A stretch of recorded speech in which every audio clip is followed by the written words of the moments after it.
Travis Wayne Goodsell. I think it was Saturday night, maybe Sunday night. I had, I think it was Saturday night. Watched Cruella. And the next morning, I had an email from one of my email pals. It used to be called Pen Pal with snail mail. I don't know what it is. G Pals? Online communication. That they had watched the live version of Aladdin. And so I thought that was kind of amusing that we both watched a Disney movie on the same night. That's the difference between guys and girls. And I'll stop right there.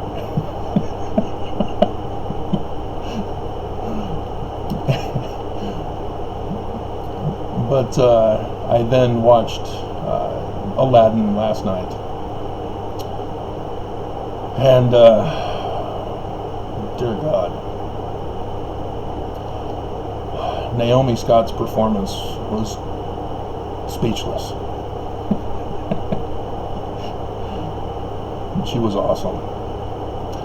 And her studio version of the song just doesn't emotionally trigger me like her movie scene version, which is shorter. Because watching her, brilliant actress, she's pulled me right in to believing she was real. Whereas Will Smith, oh dear God, how hath thou fallen? I knew when he and the servant girl had seen each other, but I went, oh yeah, she's the woman on the boat, isn't she? Oh, whoops, spoiler alert. How much time has to go by before you can stop saying spoiler alert? But Will Smith's version, no, sorry. The original, I guess, still sticks in my mind. But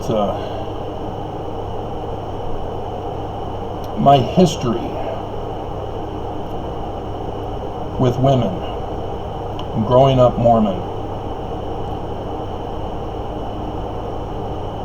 has resulted in a vulnerability towards women, as I have been witness to the bondage, to the slavery, to the captivity of women, and the abuse that comes from it. Because Aladdin, again, spoiler alert, it's all about freeing yourself from bondage. It's not just the genie. It's Aladdin, it's Jasmine, it's the Sultan, it's Jafar. All of them are in bondage, but in a different way. And they all need to be freed from that bondage.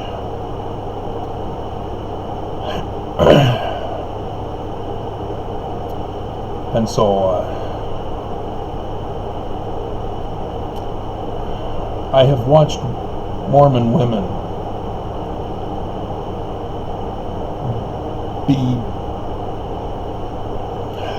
it's that cycle of thinking process.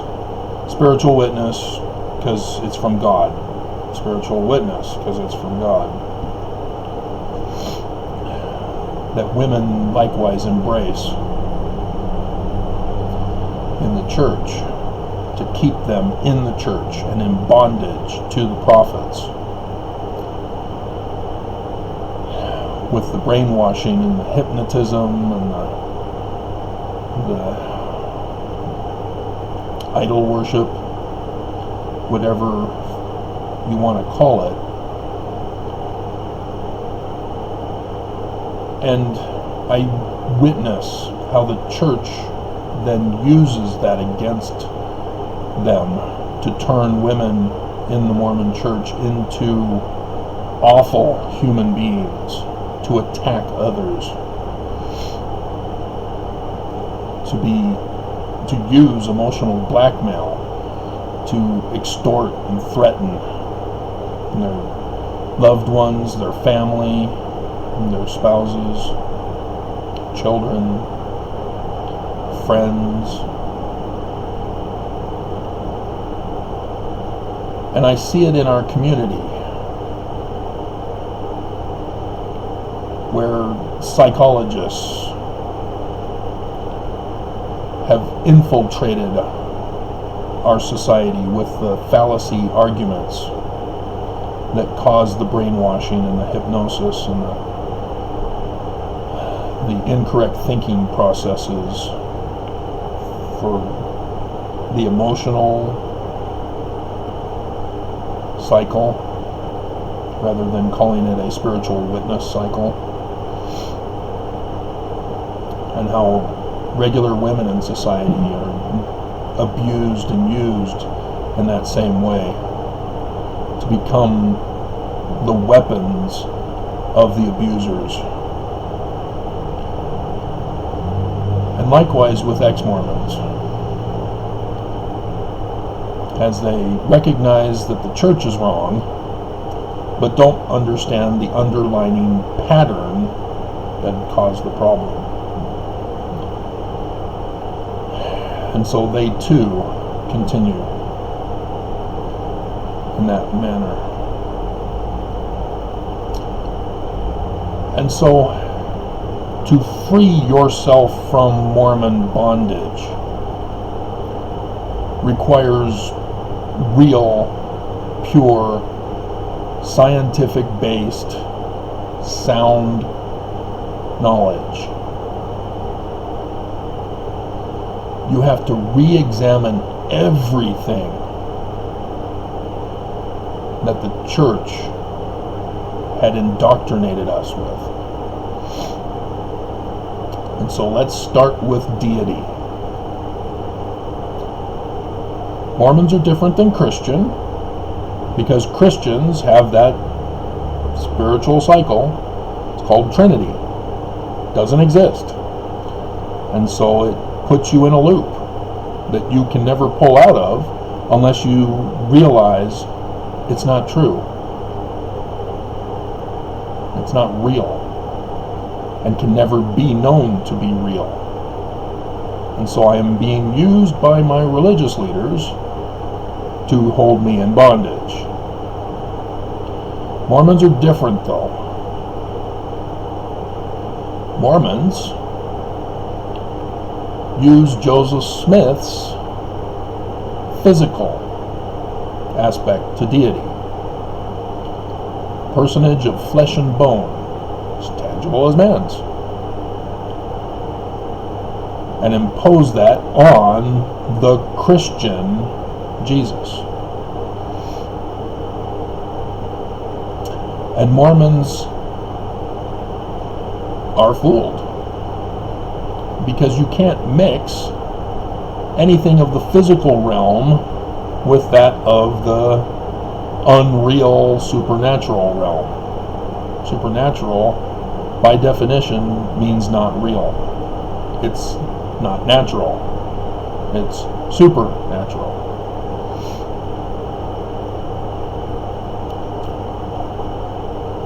And so, knowing this, too many ex-Mormons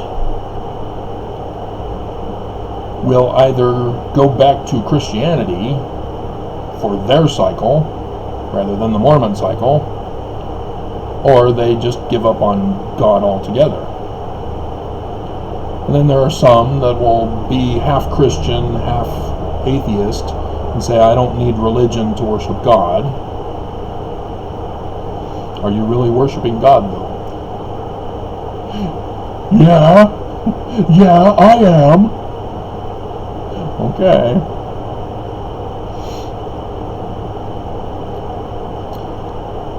And so once you realize that truth, that anything not real is not real, and we should not believe in it, you've now unlocked the key to purging your indoctrination and re-educating yourself, not allowing somebody else to re-educate you. Not to allow someone else to make you their Manchurian candidate, their weapon to do their dirty work for them. Like some hired assassin.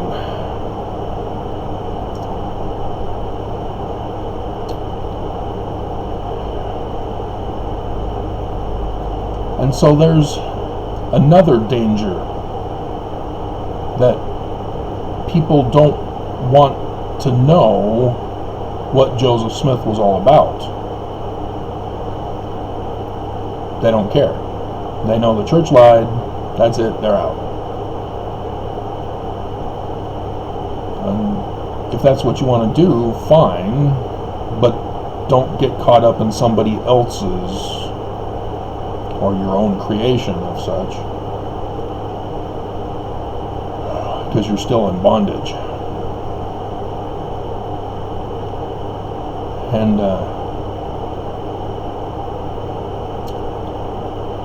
now you need to go on to other parts of Mormonism. The concept of faith. Yeah, it's not this anymore, is it? Faith without works is now understood as seed without fruit. In Matthew chapter 7, you shall know a false prophet by their fruits. Fruits come from seed. Alma chapter 32, starting verse 28. Oh, the Book of Mormon. It's true? Yeah. As long as you don't call it history. You will liken the word unto a seed. And you will know whether the word is good or true by the results of implementing that word. And so if you believe in the word of this, you'll never have fruit, because it self-fulfills itself. And by that you should have already known that that was wrong. That it's a wrong thinking to have. It's a false precept. It's unsound. It's fallacious. And so we can go into other aspects of Mormonism. Has the church threatened Mormons to wear the magic underwear? They don't say magic underwear, do they? But that's what Mormons believe it is. And it has supernatural powers to protect us, as long as we make sure we wear it all the time. And there are some who get fanatical and say, well, I'm going to wear it in the shower. How do you change to other pairs? Well, I wash them in the shower. And wear them to sporting events or water activities during certain activities at night. Nocturnal mating customs. We'll use the scientific manner of speech, like Indiana Jones did.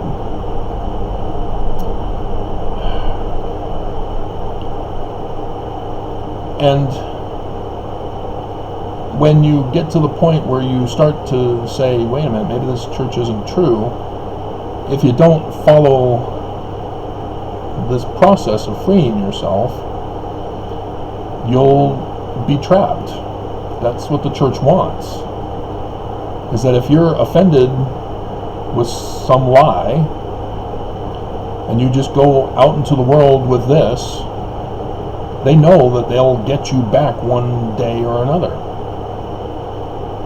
Because this will lead to harm in your life. It'll lead to loneliness, and you won't have lasting happiness. Remember that death threat that they sent me?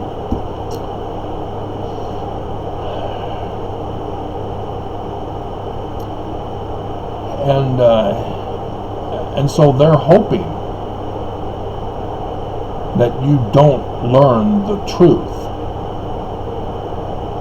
that you just keep that emotional anger against them, because they can still get you back. You'll say, well, I'd go back, but they'd have to change a few things. What do you mean you'd go back? If it's not true, it's not true. It's not something like some social organization that if you don't like the activities they want to do, you just don't go and wait until they have an activity that you want to go to. And if they're okay with not having you there, then you go find another social group.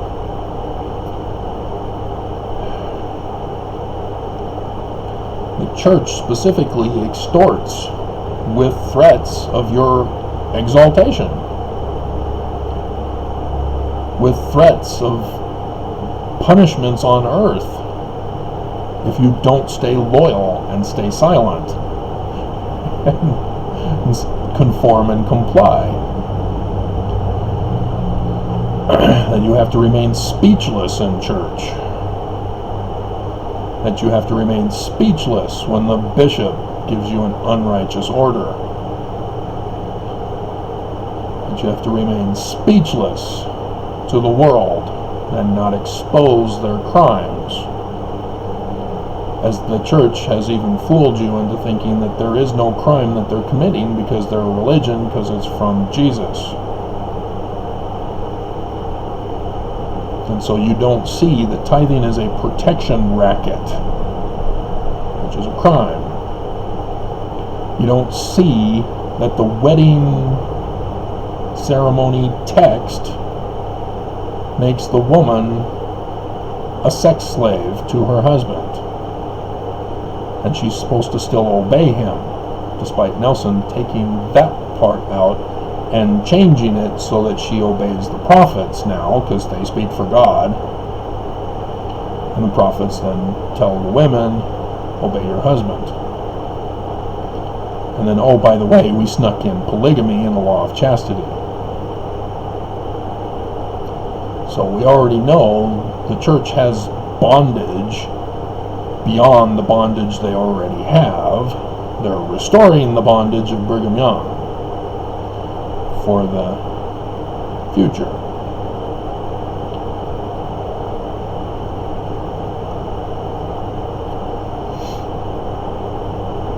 There are other things in the church, and it can be summed up with idol worship, because that's what all of it is. The magic underwear, yeah, that's a superstitious belief that the garments, the undergarments, are possessed with spiritual powers. That wearing them, oh, you're spiritually empowered. Taking them off, uh-oh,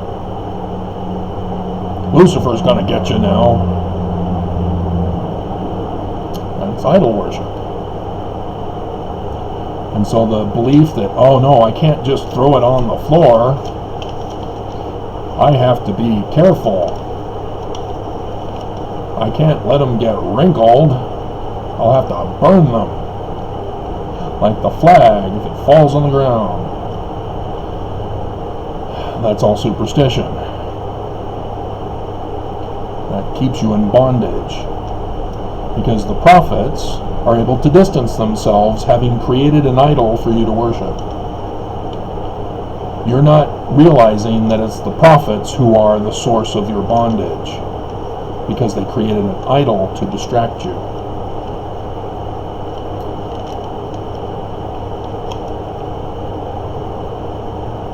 In the temple, there are names that you write down that go in a little box, that go in the prayer bag for the prayer circle in the endowment ceremony, which used to be Peleel, or no, that was the oh God, hear the words of my mouth part. It was, but yeah, it is involved in the prayer circle,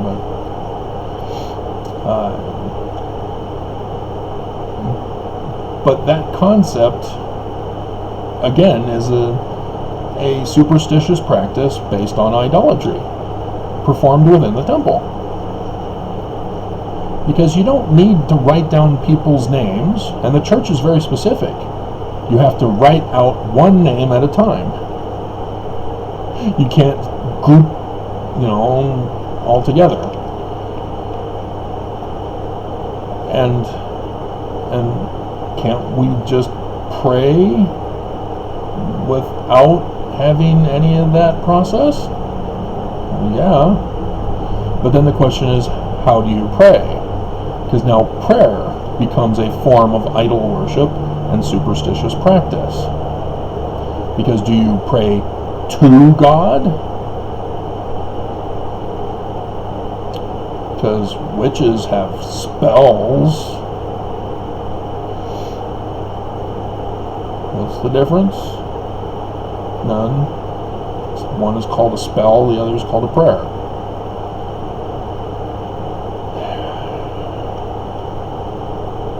When you understand about faith, that you have faith in precepts, words, you now understand that you can be a source for truth if you follow it through to the conclusion, to the results, the fruit, to know if what's going on in your head is good or you need to be locked up.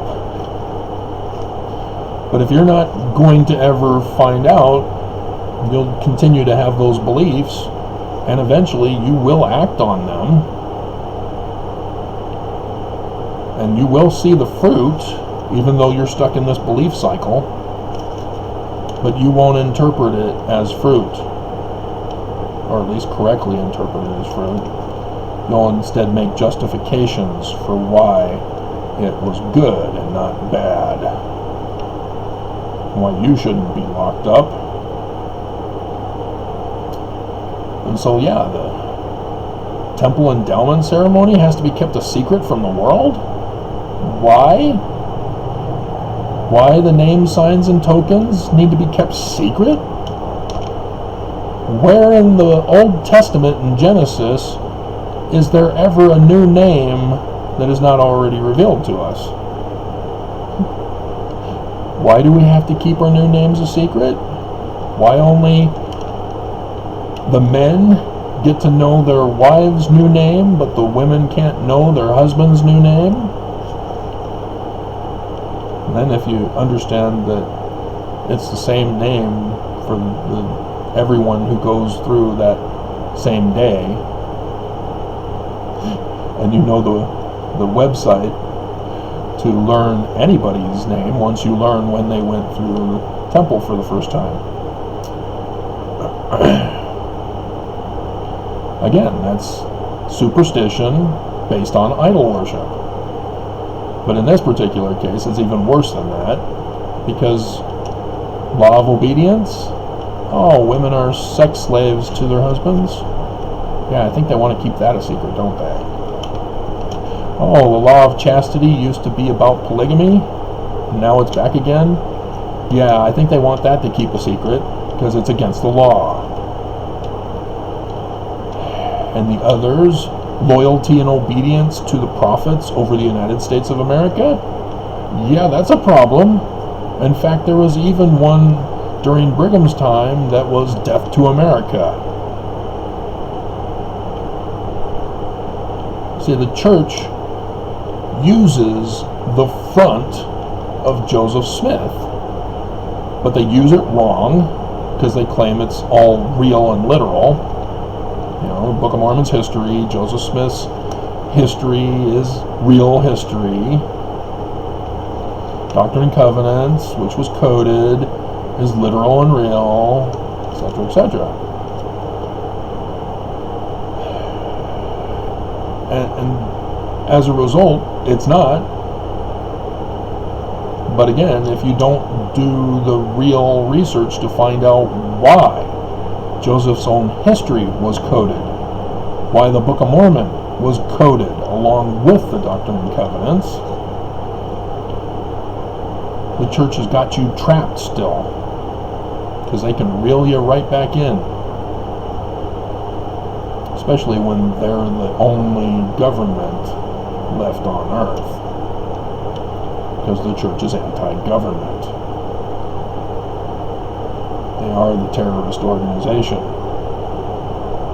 They are the great abominable church. And so the prophet's mantle, again, is an idol-worshipping thing for superstition. And Oakes came out and confessed that's exactly what he does.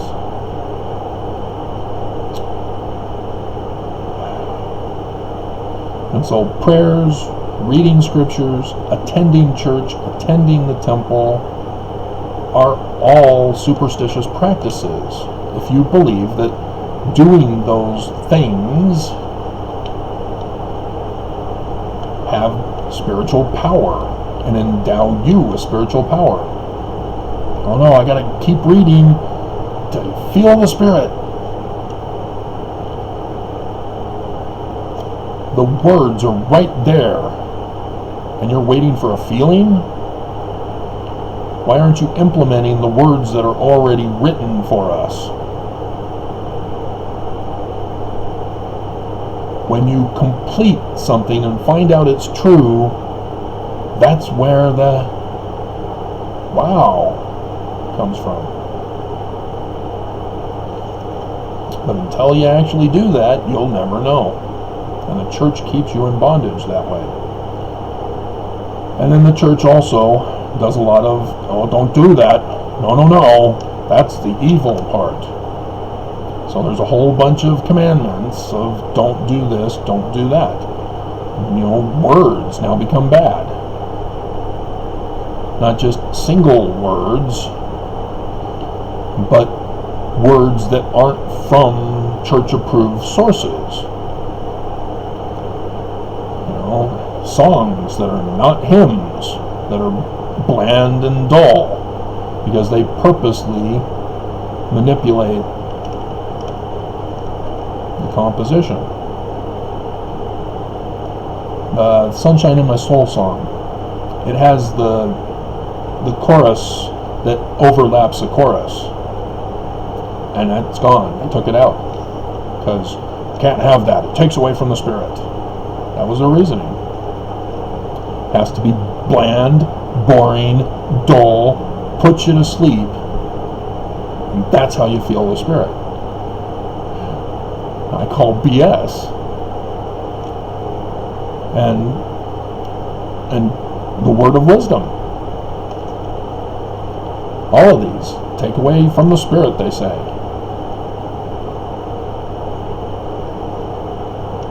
People who are intoxicated do lose control of their actions. But they still talk about saying, I knew it was wrong, I just couldn't control myself. And they know something's wrong, but they purposely get drunk or do drugs so that they can do something wrong.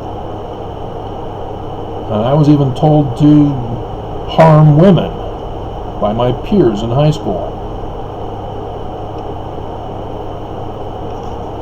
to get them drunk. The date rape drugs.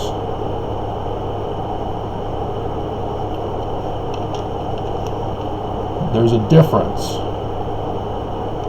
between something that causes harm to yourself or others and something that takes away from the spirit.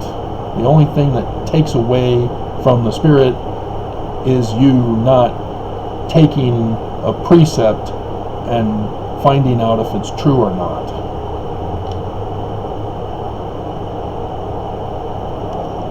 A big difference. And so, a very touchy subject is nudity. Is it evil? Or is it body shaming? Yeah, it's body shaming. Because who is the character in Scripture who tells Adam and Eve that being naked is shameful and you should be guilty, feel guilty and ashamed, and cover yourself up? Now, does that mean everybody should go around naked? No. That's not the point.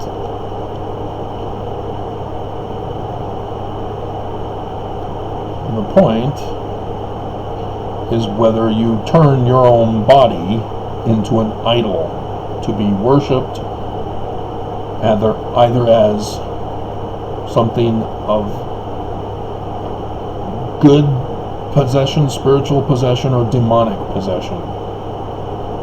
The whole witch's hammer was written for that end, that women are inherently evil.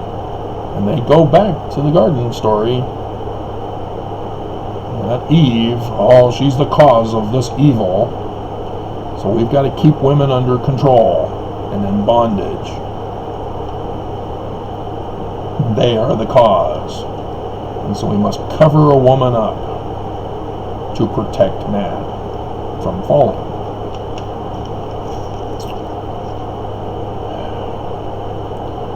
And yet art has stood through time in defiance of religion. Because the greatest works of art have all been inspired by a woman's body. The oldest statue is of a woman.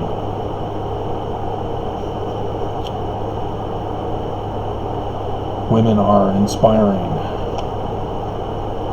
But if you get stuck in idol-worshipping belief systems,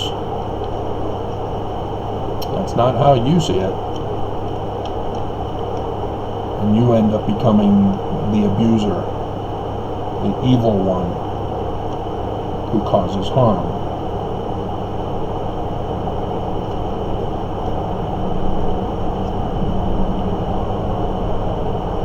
And so being stuck in this bondage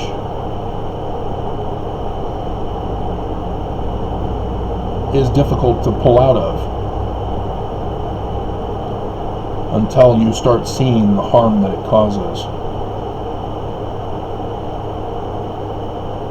But once you see the harm, you have to reevaluate everything. Don't just stop with that one instance.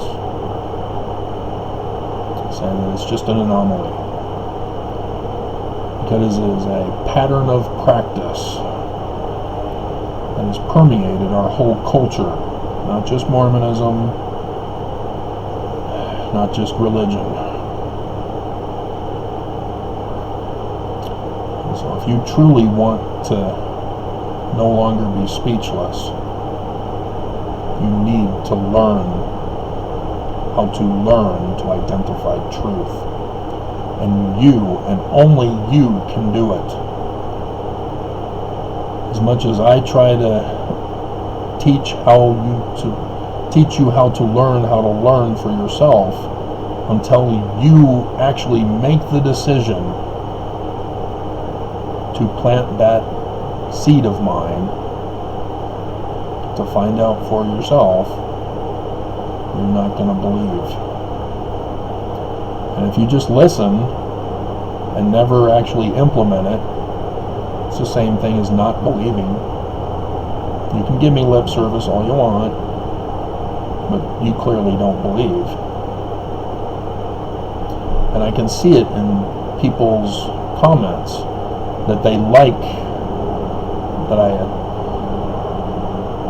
expose and condemn the church, but then other things that I bring up to help explain, they argue and fight and disagree.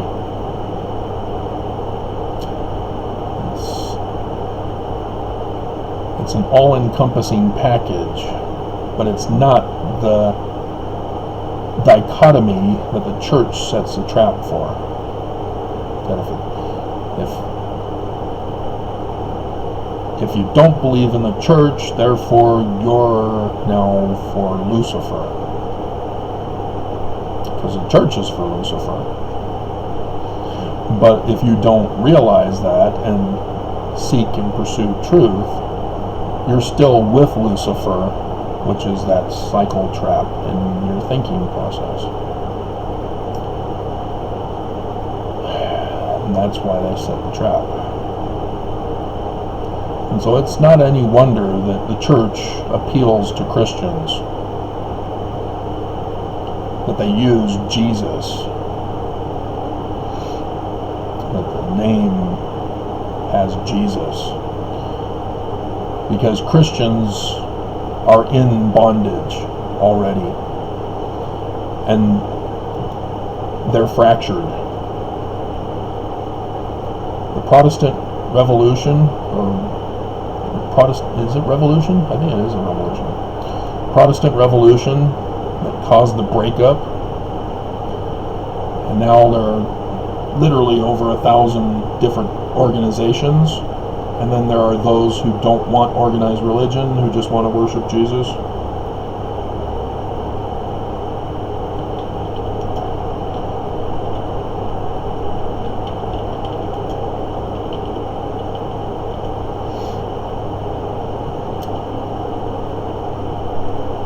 You see, if you combine all these fractured Christian groups together, they are the most numerous percentage in the world, with 2.382 billion. Islam, however, is not so fractured. They have their fundamentalists, but they still are of the main body of Islam. And they're at 1.907 billion, which means Islam is technically the single greatest populated religion. Whereas Christianity, they're just lumping everybody together. And it would horrify me that they would include Mormons with that number. That the 16 million that the church claims, wrongly, is part of that. And so apparently secular, non-religious, agnostic, atheists are all being lumped together as 193 billion. And then Hinduism is only 1.161 billion. No, it's point. Oh my goodness. I was going to say, 193 billion? It's less than a billion. So why did you put them second to last rather than having Hinduism before them? Oh God. And how is that? No, the percentage is wrong. They have secular, non-religious atheists as 15.58%, which is 0.193 billion. Unless you're trying to say that atheist, the T is actually a 1. I guess that's what it is that the 1 overlaps where the T should be because there was not enough room. Oh God. So that's 5 billion accounted for? 6 billion?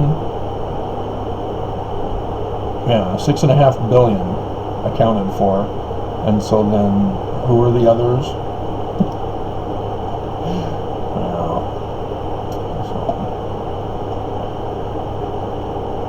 Break free, people. Break free. Only you can do it.